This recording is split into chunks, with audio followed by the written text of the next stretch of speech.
Well, hey everybody, Briar Goat Killer here. It is August the 16th, 2022, and I'm out here on Tennessee Creek, not Tennessee, Tennessee. And just got in here and got set up right before a storm, I believe. Anyway, it has been a long, hot summer, and I've been fishing and hunting and recreating a lot, but I just hadn't been making any videos. I tell you, it takes so much to get out here and videotape all weekend long and then go back and edit for 2 or 3 days, and then it takes a full day, sometimes as much as 20 hours, to upload a 20-minute video from the internet service that I have and the computers that I have and stuff like that.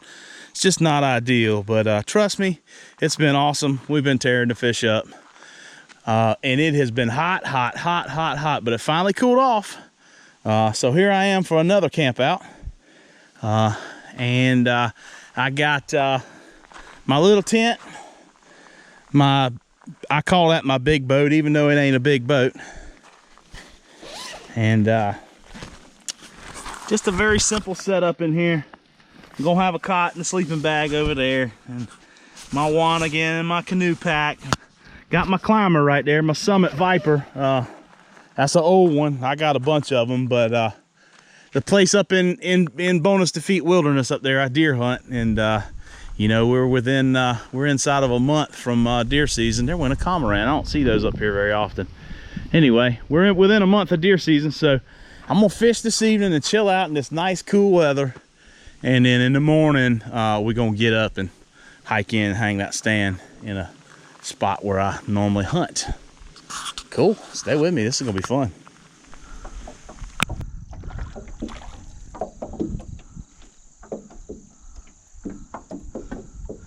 All right, first cast, let's try to direct them people to how to get up there in the river and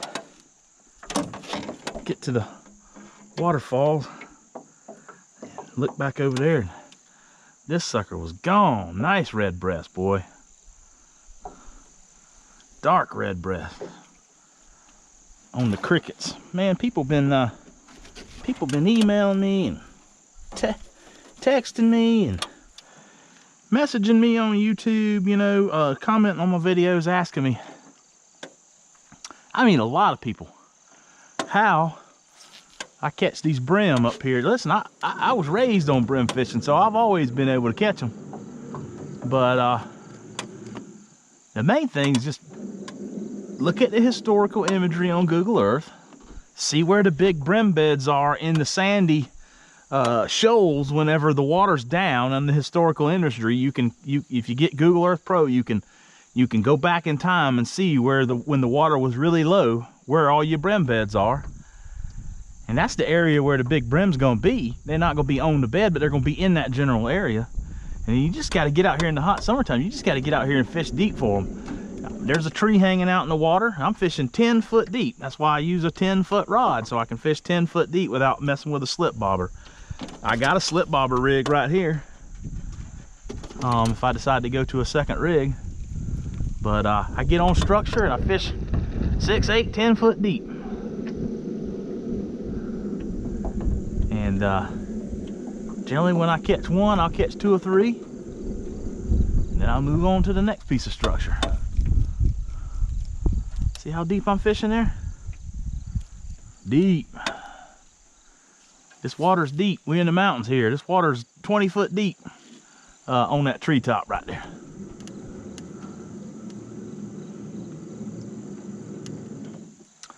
I'll fish 4 foot, 6 foot, 8 foot, 10 foot deep out from the tree, moving my cork up and down.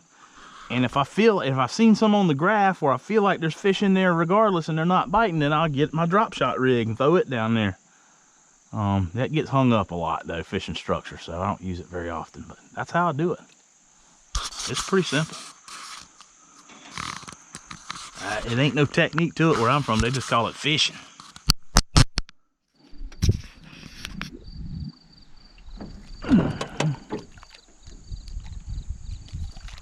Another decent one. froggy. Another decent one. The bite is slow over here. I'm trying to stay near camp in case a thunderstorm comes up. I got 4 or 5 keepers though.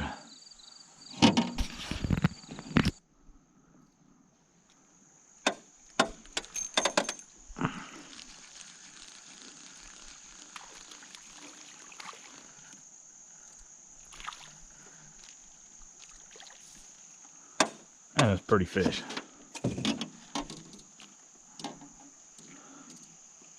Pretty small.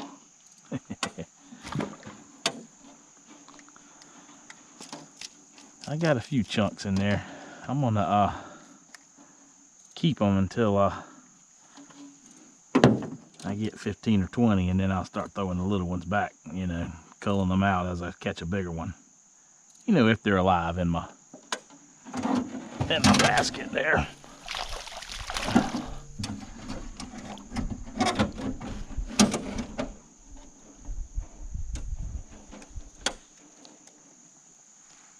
I ain't trying to catch 50, but you know, brim fishing's slowing down everywhere in America right now. You gotta brim fishing's one, like everything else with the outdoors, you gotta get while the getting's good. And I catch a lot of brim and I keep a lot of brim, but boy, it's so nice to fry fish in January, February, March when they ain't biting, because I got them stacked up in my freezer.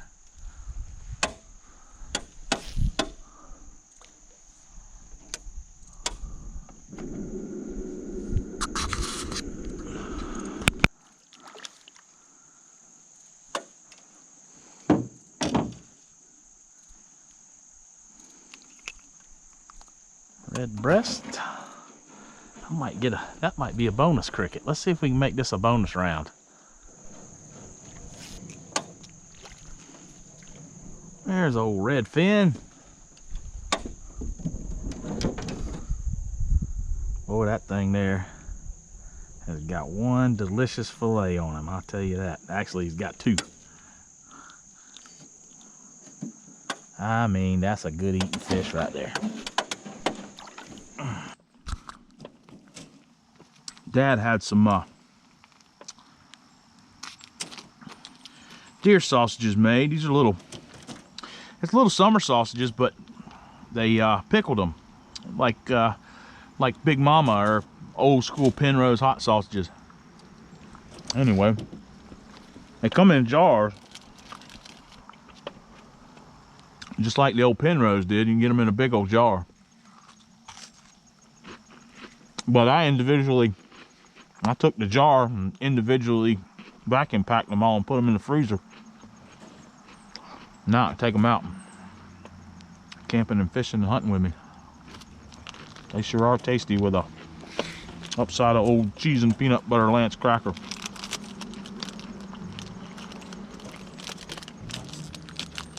A lot of people think I'm crazy when they see me eating that, but that's cheese and peanut butter and vinegar pickled sausage. Mmm.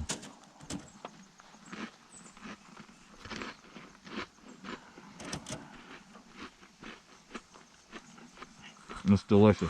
And then just like the Big Mama, you can drink the juice when you're done.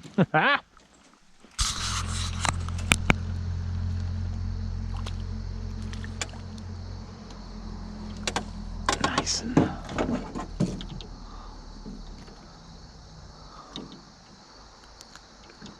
Nice.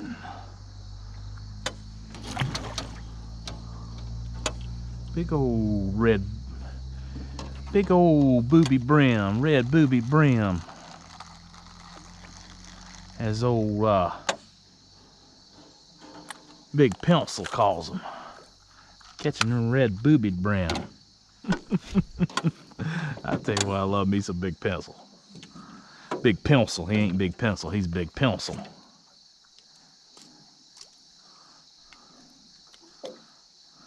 That joker is entertaining.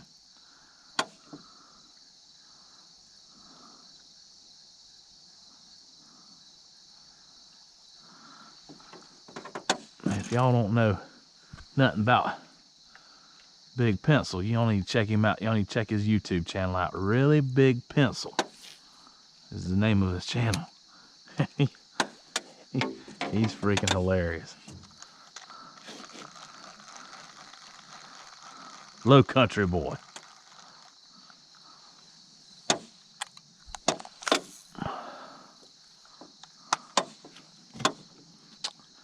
I watched him the other day talking about how to plant a dove field. He ride down the road in the truck. He wasn't even nowhere near no damn dove field. He talked 20 minutes talking about how to plant a dove field. That shit was awesome. Dove field.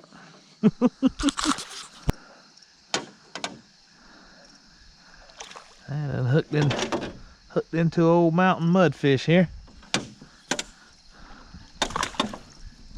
Damn it. Come here, boy. Come on in here, trout. You're done. You're done. Yeah. Yeah, you're done.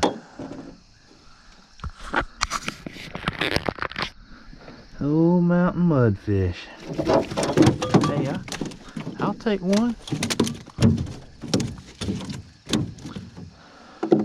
Floppy bastards. I wish they'd never stock another one in this damn lake. There's too much competition for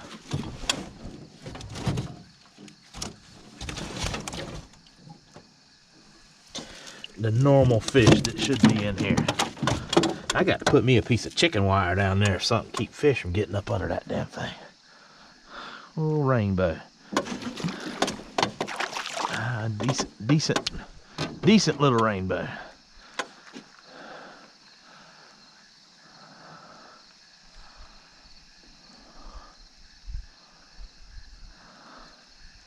Sometimes I come out here and you can't fish for them damn things. You can't keep the 7 of them. And the problem with them is, after a fight like that, you turn them back, they're gonna die. Especially in warm weather. Especially on a hot day. They won't make it. I'll come out here with 50 crickets and catch 30 of them damn things like that. And I don't know, I just don't like it. I know a lot of people love trout fishing and love catching trout, and it's like the cat's meow and all that. To me, like I said, I call them mountain mudfish. They eat up my bait and flop all around in my boat, and you about got to keep them because they will die when you try to throw them back. They ain't that good to eat. They're all right, but they ain't nearly as good as a brim or a bass or a crappie fillet. I mean, not even close. Not even in the same ballpark as far as I'm concerned. Now, if you catch an old big one, old 20-incher, that's been in here 3 or 4 years and his meat's done turned back red like salmon meat, then they're delicious. But if you them little old 12-inch, 14-inch stockers, man, them things ain't worth a darn for nothing. Glad to get them out of here. Now I'm getting another bite. There's a few fish laying right there. Come on, boy. Come on. He's on it. Let's see what this is. Slabber.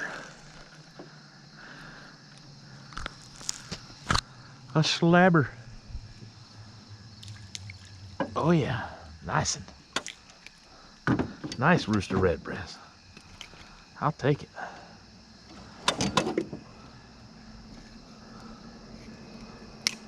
I'll take it.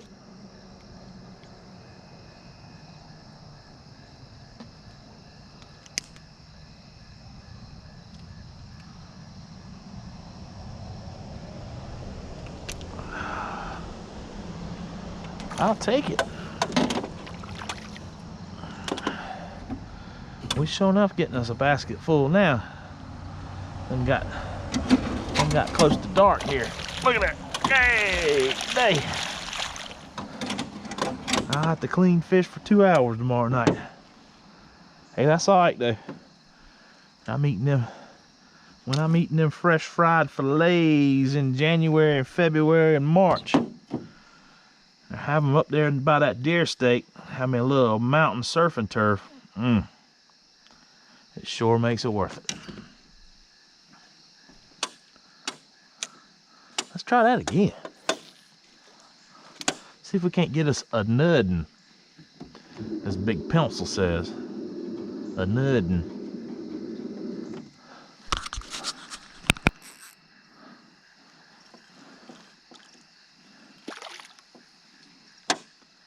A nice rooster on the old gamecock. Chartreuse gamecock. Hey, it might not be the catch in this color, but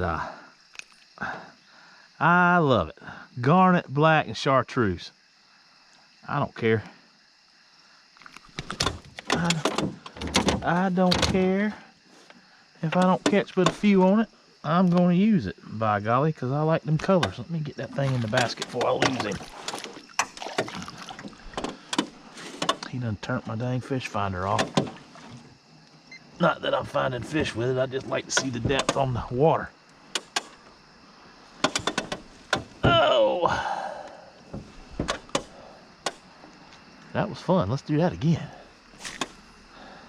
See if we can do it on camera this time. All you got to do if you don't want to catch a fish is turn this damn camera on before you cast. That's why you always see me, I done got one halfway reeled in. Because you can't, because once I turn the camera on, then they won't bite it.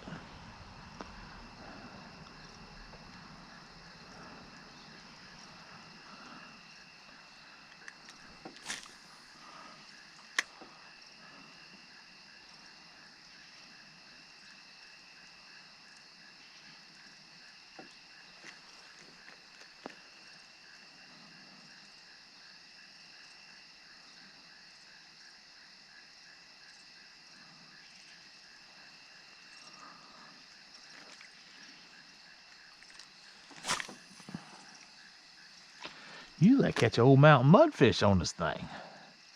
Up in here.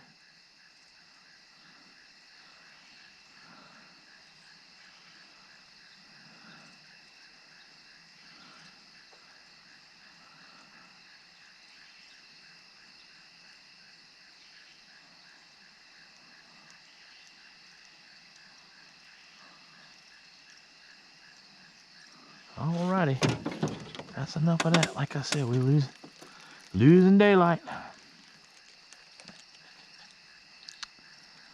Oh, my eyes are getting so bad I can't.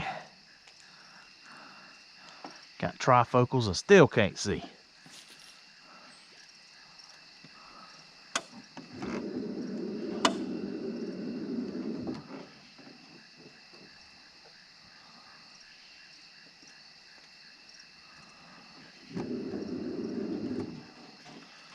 There's one.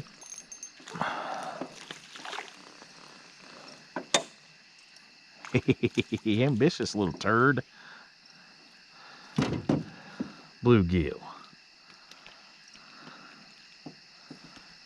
I hate to throw a decent sized bluegill back, but I got plenty and he was barely medium sized.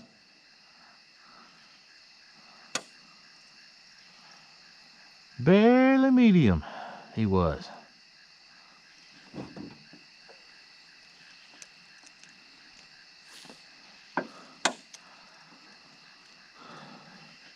So I ain't fishing 8 or 10 feet deep here because I'm only in 7 feet of water. There's probably 3 or 4 feet of water over there, so I'm fishing about 3 feet deep. Got my sinker about halfway between my cricket and my cork, so my cricket can float around there a little bit more and move around a little bit more. Some bluegills laying right there, little ones so far. We'll play it out, see if there ain't a decent one in there. Or run out of crickets, either one. Either one's fine with me at this point. I'm hungry, I'm tired, I'm almost cold.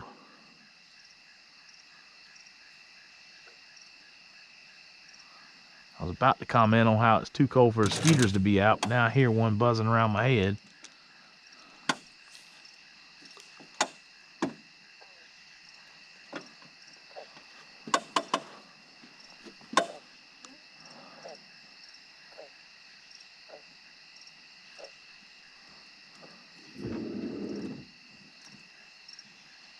May have done got in here too close now.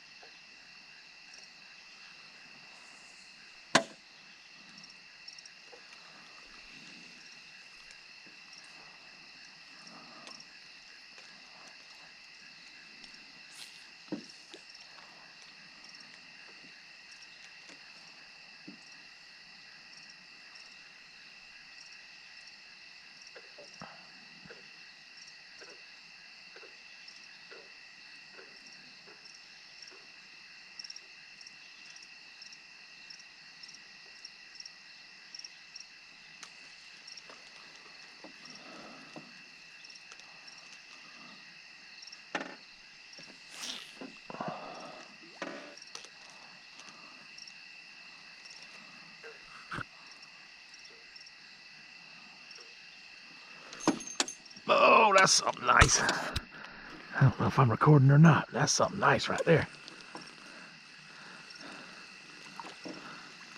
Oh yeah, real nice red breast. Okay, hey, that's beautiful, man.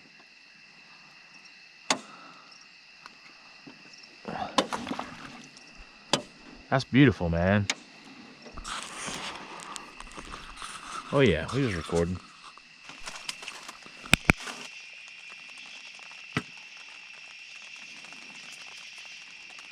There we go, boys. Saltine crackers. Some of this good Progresso vegetable beef.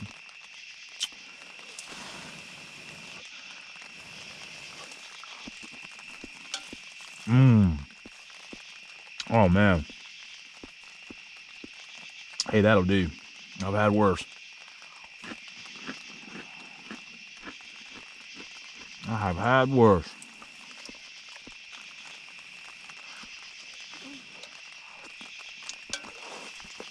Mmm. Mmm. Man.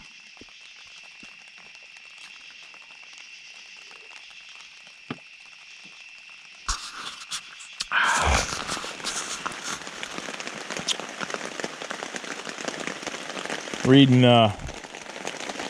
Surviving Alone by Clay Hayes. So Clay won season 8 of History Channel's TV show Alone. I've been a subscriber of his YouTube channel for a long time. Probably, I don't know, 8 years, 10 years, something like that. Anyway, he's a bowyer and a hunter and fisherman, outdoorsman. Lives about half in Idaho, I think, and half in Florida. Got young boys, a pretty wife. He's living right. But he wrote a book about his time on History Channel's Alone, season 8, which he won. It's a pretty interesting read. I leave it in my Wanigan. Got a couple other books in there. I only read it when I'm out camping and stuff, so it's taking me a while to get through it. If it stays like this, I may finish it tonight.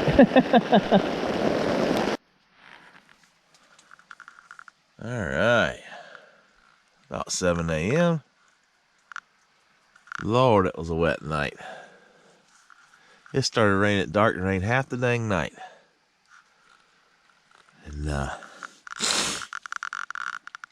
stayed dry in here, but you know, the condensation, of course, it was cool, but still the condensation was rough. My glasses stayed fogged up and all that kind of stuff. I slept good though. I had the old tent, the old Coleman Highline 2 4-person tent. Is one waterproof SOB. I started to get it a couple times. It really flopped. I mean, just poured. And in those situations, you start to see a drop or two coming through. Had a little drop coming through right there, and a little drop coming through right there, about a foot above that little reinforcement on both sides. And then a little bit coming around the door right in here. So right in there on the tent fabric, not on the floor fabric. So I put my GI poncho over my jungle blanket and snoozed on. But I mean, as you can see, it didn't leak a whole lot. It's just a drop. But I'll get home and spray this rain fly real good and spray this base real good. And that should take care of it. This tent's 6 or 7 years old now, and I mean beat. This floor is about gone. I beat this tent, so I'm proud of it. It always does good. Every time I get caught in a storm, it surprises me how good it does. Let me get me some breakfast here, and looks like I'm gonna have to charge my phone, my camera here. I forgot about it last night.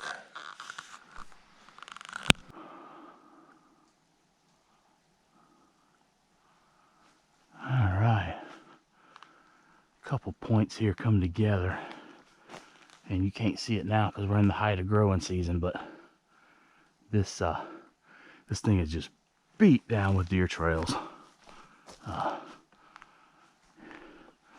Little spring branch, little spring starts right here.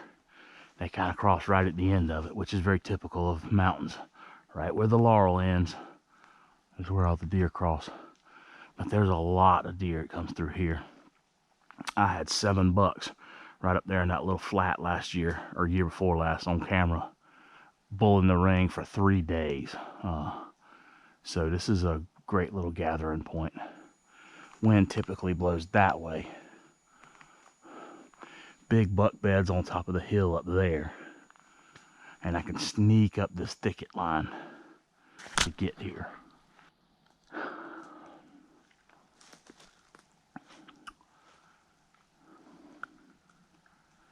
Well, you can look at it until you drive yourself crazy. That one's just leaning too damn much. I was sitting on the ground last season. I seen that hickory tree, I believe it is, and I said, "Damn, I'll climb that." But that little skinny poplar right on the point there is gonna be my only option. If I can't shoot right in here, then I might as well not sit right here, because this is where the deer's gonna be. If I back off over there, I'm gonna be shooting 50 yards at them. If I back off over there, they're gonna smell me like they always do when I'm sitting on the ground up there, or they have several times. I sat over there, but on that hill over there around that deadfall stuff, but you're too far away from them. They cross right through here. And they go up that holler that way, and they go up that holler that way, and they come from over there, and they go, "Oh, this is a hub right here. I need to hunt the hub." So I have to get in that skinny poplar right there on the point and date the fat chick, I guess.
one more limb out the way right there.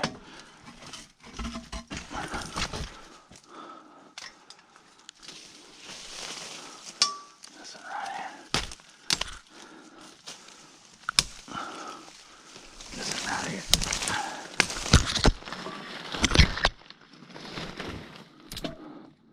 Okay. Now we're good, I think.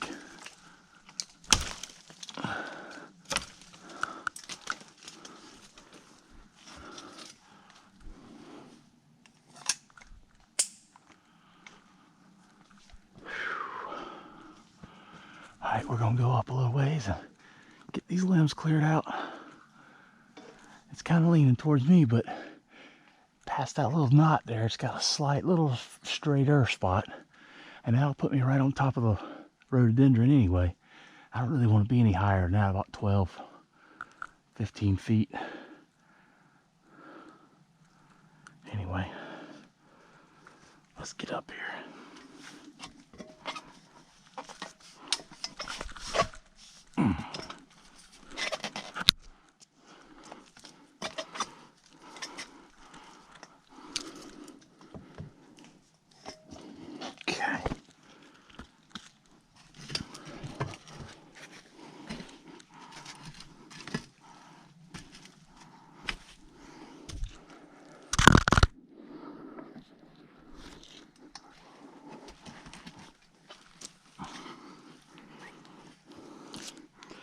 What I love about a summit is how stable and how quiet it is.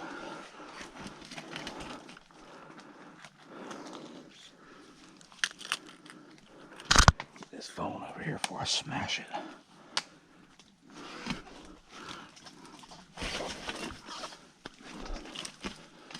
I mean, this son of a gun.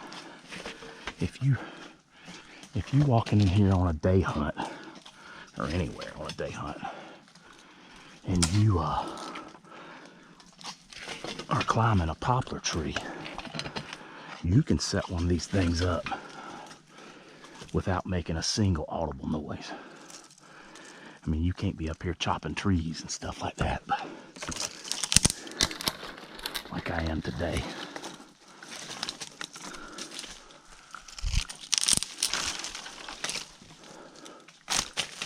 But you can do this without making any noise.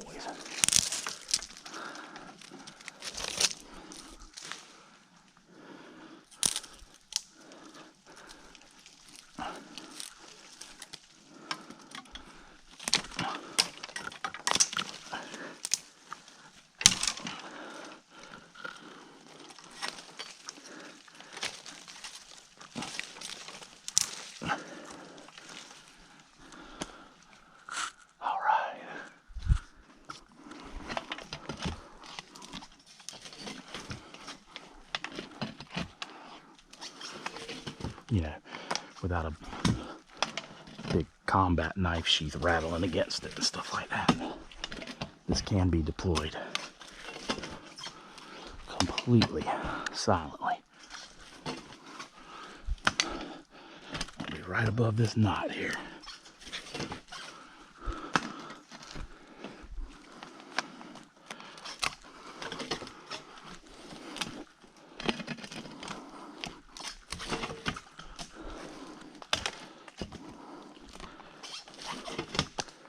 Phone, wallet, keys. Heard something hit the ground down there. I don't know what it was. Nothing important, obviously. And I'm thinking,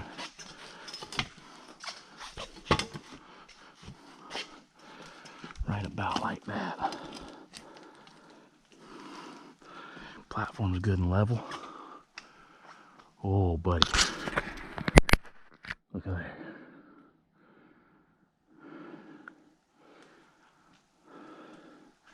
I'm a lefty. Look at there, you can see the deer trail going across there.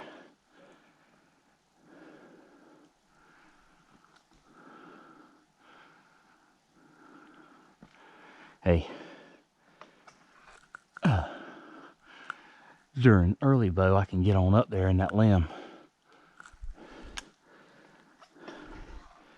Late season, I'll probably be a little lower than this.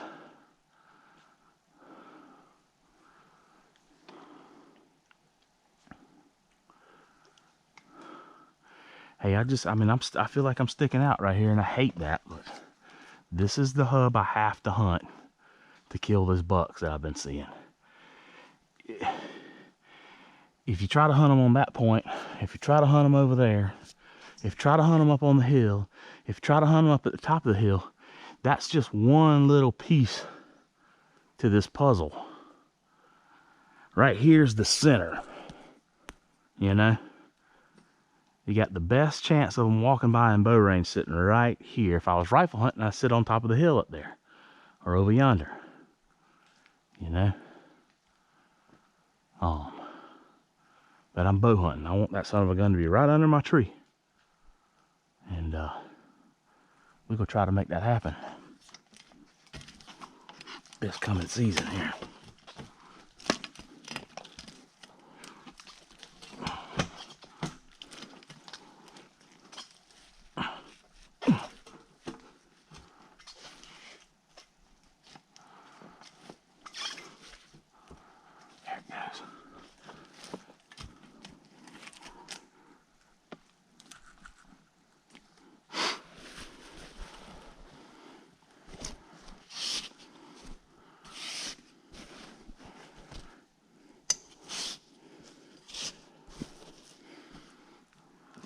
Yeah, baby, that's a comfy seat too.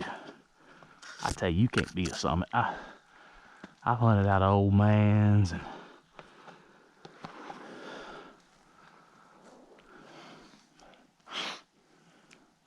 Millenniums. Oh, all the old school stands before those. I've never hunted out of a long wolf, but I've looked at them enough in the store to know they ain't nearly as comfortable as this. This right here is good as it gets. I can sit right here all day long.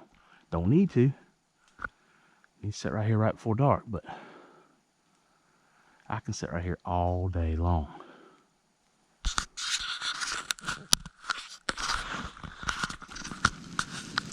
Alright, here's my second breakfast cooking. Got tuna, the rehydrated hash browns, the dehydrated ones. I can always carry a bag of those. And chicken of the woods and mushrooms. Just now getting hot in there. I'll show you when it's all browned up. This has been a grueling trip. I just fished all day till dark yesterday, and then as soon as I got in the tent last night, it started flopping rain. It started out drizzling, but I mean it flopped half the night. And anyway, got up this morning. It was so wet and humid. I got up this morning, took a bath in the lake, got all cleaned up so I'd be a little bit scent free going in there and setting that stand up. And man, I'm just drenched right now from sweat again. But anyway, I'm gonna eat and slowly start packing this stuff up. Let's see what happens. Them fish bit awful good last night. I may have to try them out one more time before I go home.